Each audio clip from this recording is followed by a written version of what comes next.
Well, good morning, everybody. Good morning. We have a lengthy prayer list, that's for sure. And most assuredly, all the stuff that we put down there is important to each and every one of us being prayer warriors of the Lord. And we definitely need to keep all the ones that we have on our prayer requests in prayer constantly, you know. The Bible tells us to pray without ceasing, so we definitely need to do so. This morning we are going to be in 2 Samuel chapter 14. I'm going to do a little bit of a recap because I wasn't here last Sunday due to a fact that I was called in.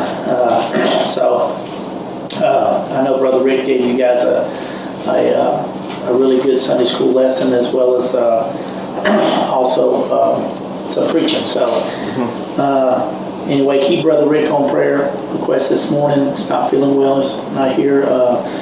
Brother Roger as well.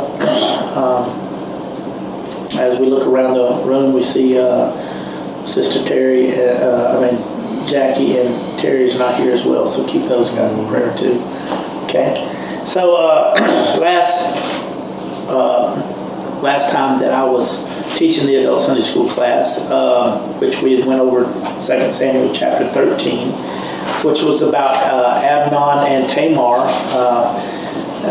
We talked about how things got really, really crazy with that situation. We knew that Absalom, the son of David, had a lovely sister whose name was Tamar, and Amnon, the son of David, loved her, right? So Amnon was, they had mentioned that he had loved her, but more or less wasn't love, was it? It was lust. They lusted after her. Is this correct? And because of the way the rules and everything were, he could not have anything to do with her. And so he wound up raping her. And we know that Absalom had really hatred in his heart for what his brother had done to his sister. And no one had to tell him what had happened. He already knew. And so he wound up waiting for a couple of years for the right moment to come along, and then wound up setting a trap for his brother, right? And Absalom murders Amnon, and then we see Absalom flees to Jeshurun, because David finds out as well what had happened and how the plot to murder Amnon had come about, and it kind of put a wedge between the two. And we see that at the very end of chapter 13 on verse 37, 38, and 39, it says, "But Absalom fled and went to Talmai, the son of Ammihud, king of Jeshurun, and David mourned for his son every day. So Absalom fled and went to Jeshurun and was there for 3 years. And King David longed to go to Absalom, for he had been comforted concerning Amnon because he was dead."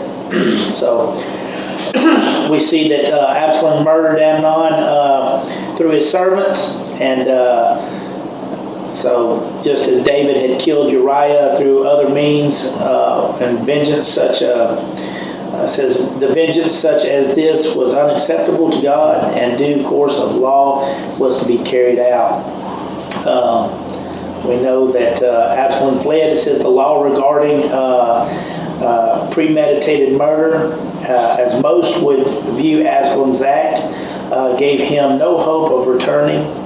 The cities of refuge would afford him no sanctuary, so he left his father's kingdom to live in Jeshurun, east of the Sea of Galilee, under the protection of the king who was the grandfather of both Tamar and Absalom.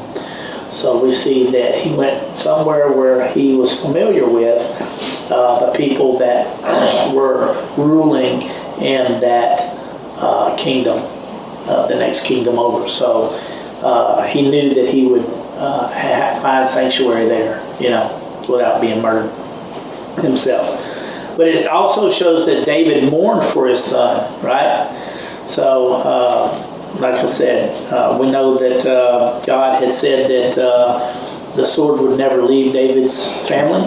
And so we see this stuff coming about, happening in David's family throughout his kids.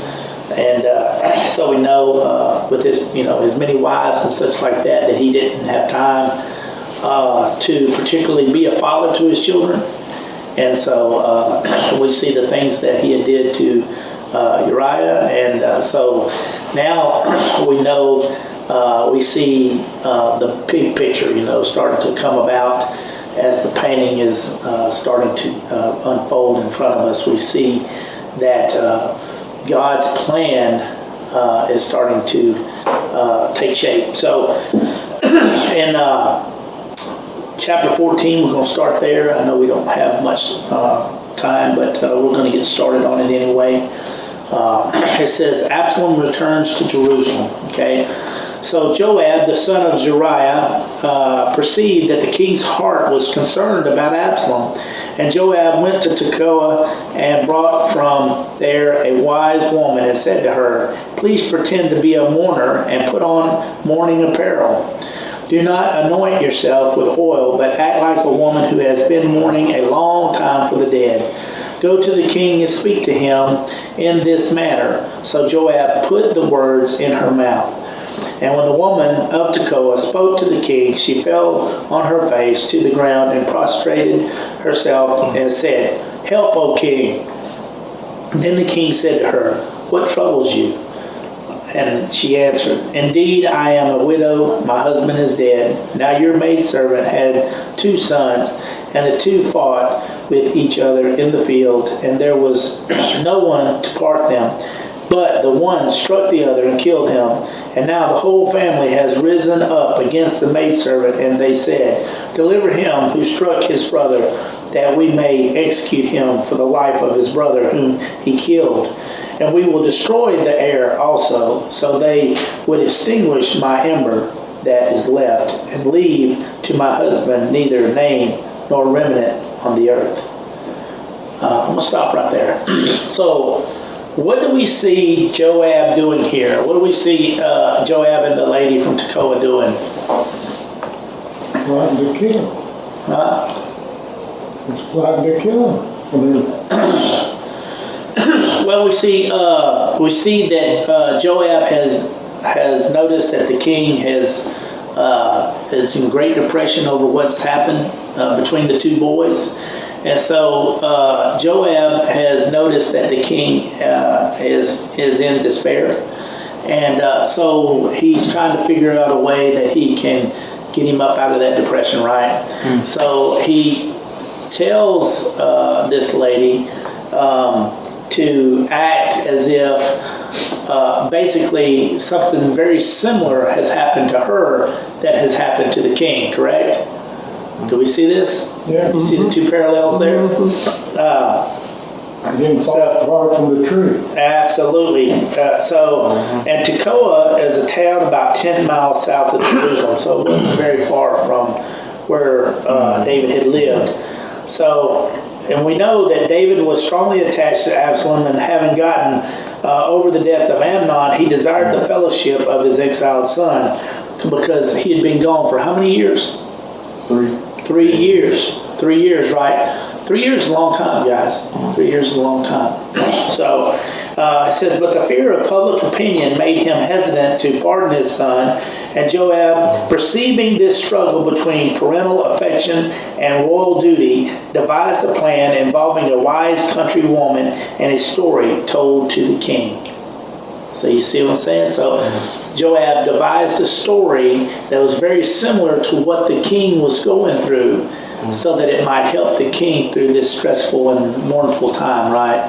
Because he knew that David was distressed about the fact that not only had he had to be the parent of one of his children's, his loving affection for his son, but also for his duties as king. He looked on it as, what will the people think of me as king? You see what I'm saying? So we see here that Joab has devised a plan to maybe get Absalom back home to Jerusalem, correct? Everybody see that? Okay. So let's see. So she is saying, she's basically putting it out there to the king. The story that she's presenting to him is basically very similar to what the king is going through. So it's getting the king to think about the two in parallel to each other. Verse 8, it says, Then the king said to the woman, Go to your house, and I will give orders concerning you. And the woman of Tekoa said to the king, My lord, O king, let the iniquity be on me and my father's house, and the king and his throne be guiltless. So the king said, Whoever says anything to you, bring him to me, and he shall not touch you anymore. Then she said, Please let the king remember the Lord your God, and do not permit the avenger of blood to destroy anymore, lest they destroy my son. And he said, And as the Lord lives, not one hair of your son shall fall to the ground. Therefore the woman said, Please let your maidservant speak another word to my lord the king. What do you think she's doing now, guys? She's fixing to spell it out to him, right? She's basically said, told him this story, but now I think she's fixing to come through and talk to the king on a personal level. Okay? She's basically asking him, can I speak freely? And so it says, So the woman said, Why then have you schemed such a thing against the people of God? For the king speaks these things as one who is guilty, and that the king does not bring his banished one home again. For we will surely die and become like water spilled on the ground, which cannot be gathered up again. Yet God does not take away a life, but he devises means so that his banished ones are not expelled from him. Now therefore I have come to speak of these things to my lord the king, because the people have made me afraid. And your maidservant said, I will now speak to the king. It may be that the king will perform the request of his maidservant. For the king will hear and deliver his maidservant from the hand of the man who would destroy me and my son together from the inheritance of God. Your maidservant said, The word of my lord the king will now be comforting. For as the angel of God, so is my lord the king in discerning good and evil. And may the Lord your God be with you. Then the king answered and said to the woman, Please do not hide from me anything that I ask you. And the woman said, Please let my lord the king speak. All right, I'm going to stop right there for a second. So, what do we see going on here? Anybody tell me? Do you see how the plan that Joab and the country woman, the wise country woman, had devised is opening up and unfolding in front of us? So she basically told him the story, right? And then she did what? She opened up to the king about God, right? And what God would do for his people. And then did what? Now that has got the king starting to think about, why has this woman came to my home and, said these things to me, So, sorry, I'm still not sure about that. I'm very sure. Yeah, right. And the woman said, Please let the Lord the king speak. So the king said, Is the hand of Joab with you in all this? So the king's not as not as, what's the word I'm looking for? He kind of saw through it after she started saying this. He kind of figured it out, right? Okay. So the king said, "Is the hand of Joab with you in all this?" And the woman answered and said, "As you live, my lord the king, no one can turn to the right hand or to the left from anything that my lord the king has spoken. For your servant Joab commanded me, and he put all these words in my mouth of your maidservant to bring about the change of affairs. Your servant Joab has done this thing. But my Lord is wise, according to the wisdom of an angel of God, to know everything that is in the earth." And the king said to Joab, "All right, I have granted this thing. Go therefore, bring back the young man Absalom." Then Joab fell to the ground on his face and bowed himself and thanked the king.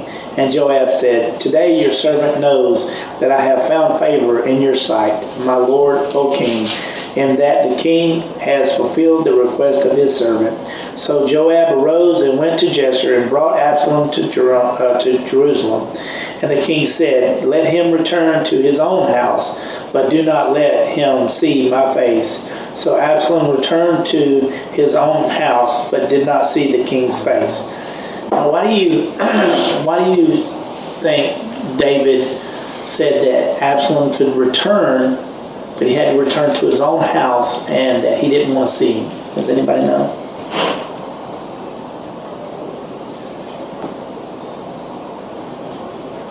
Anybody? Maybe his own guilt. David. And didn't want Absalom to be a reminder to him. Right? Okay.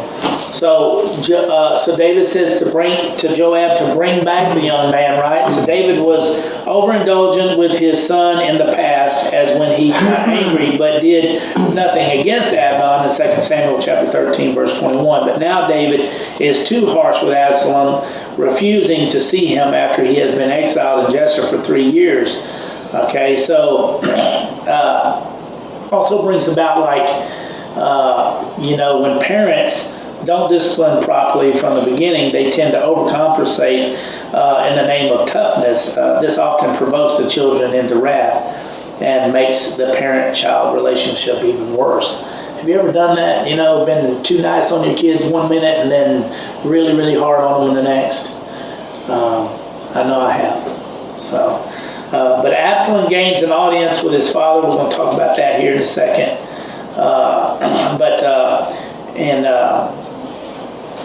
We know from 2 Samuel chapter 13, verse 38, so we know that Absalom fled over there to Jeshurun for 3 years. So 1 minute he's telling him, he's mourning, saying that he wants, he's trying to figure out how he can be a parent and then be the king as well and get Absalom back over without defending the people of Israel. But then again, when he brings him back, he does what? He's too harsh on him and says he doesn't want to see him. He'll bring him back, but he doesn't want to see him. You see, so very, very hard to be a parent, isn't it? One of the things my mom always told me, even though I spent 25 years in the Marines, she said, the hardest thing you'll ever have to do is to be a parent. And I kind of laughed it off. And then one day when she got mad at me, she said, "I hope you get 5 just like you." And guess what? I got 5 just like me. So God has a sense of humor as well, you guys. But here's something that really got me, and I want to dig down into my coordinates about it. It says the woman asserted that by allowing Absalom to remain in exile, David had jeopardized the future welfare of Israel. It says, if he would be so generous to a son he did not know in a family, which, talking about her son being generous, that not even a hair on his head would be touched, in the story that she had told him, that he didn't know, would he not forgive his own son not bringing him back, but then just telling him that he wants him back, he'll bring him back, but then not see him.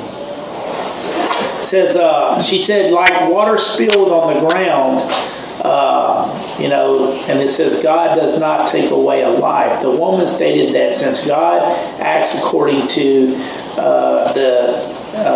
the dictates of mercy, as in David's own experience, David was obligated to do likewise.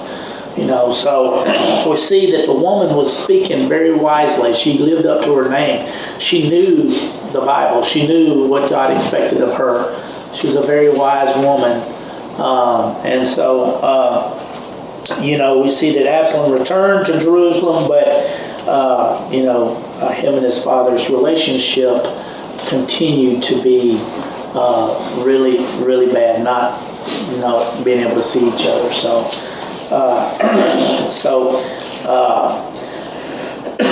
The next thing we're going to talk about is,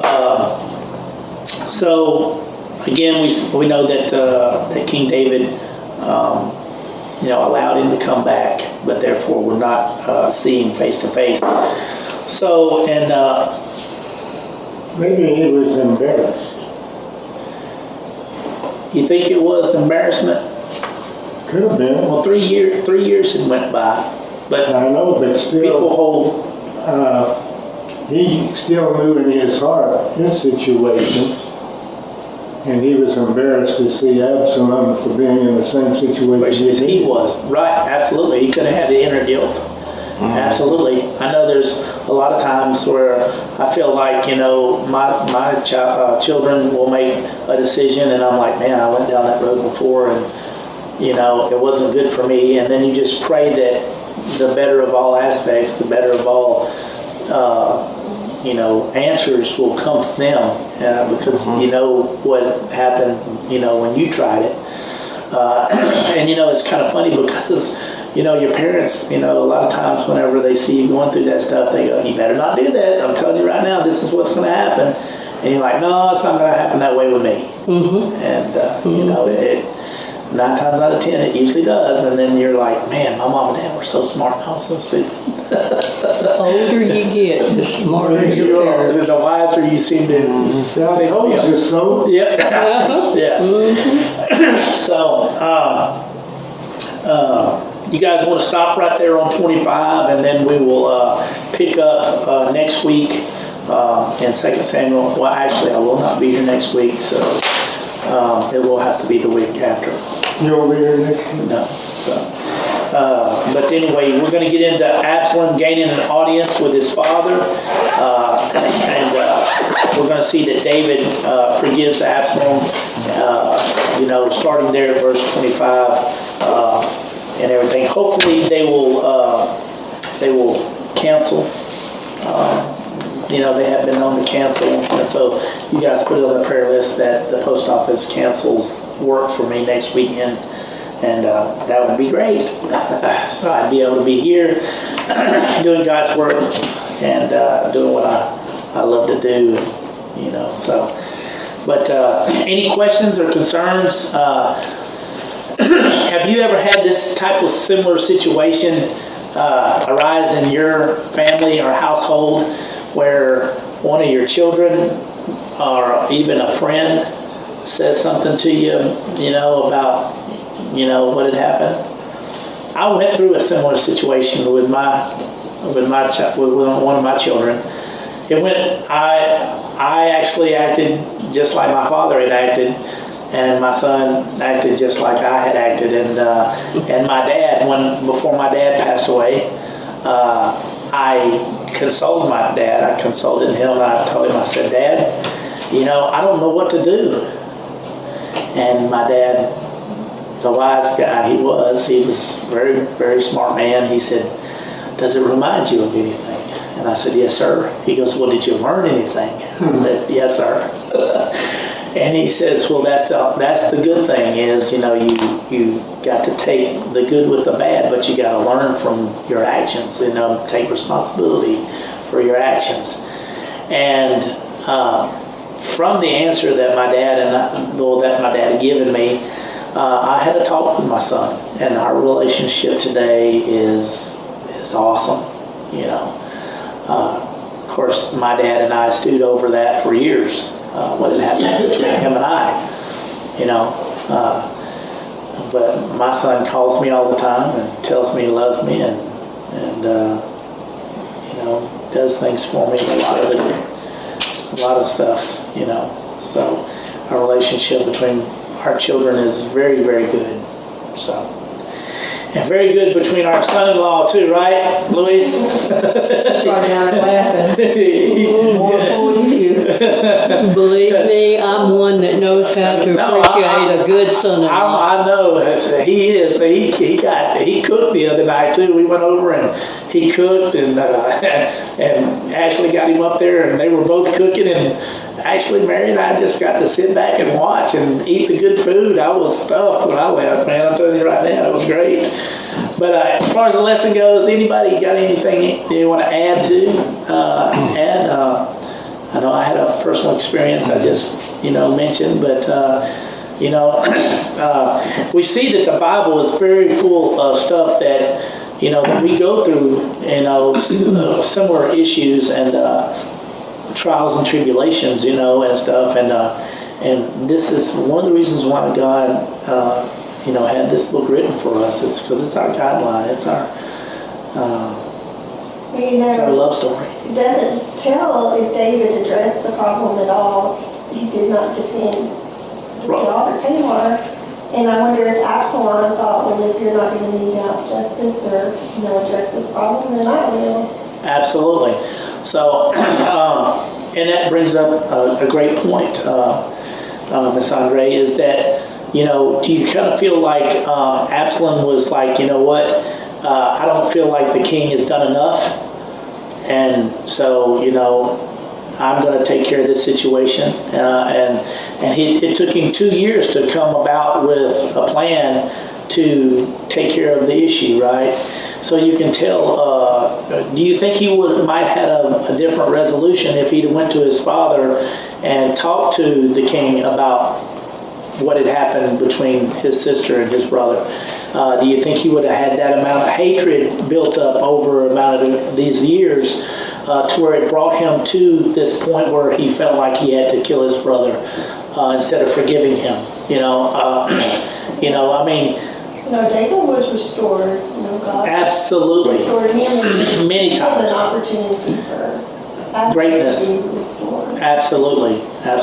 You bring about a great point, Miss Andre, and that's true. You don't think about it, but when something like that happens, it not only happened to the king, but it happened to all the rest of the siblings as well. It's like when we go through stuff in our lifetime, it doesn't just happen to that person. It happens to everybody in the family. Even good friends feel hardship and pain just like we do.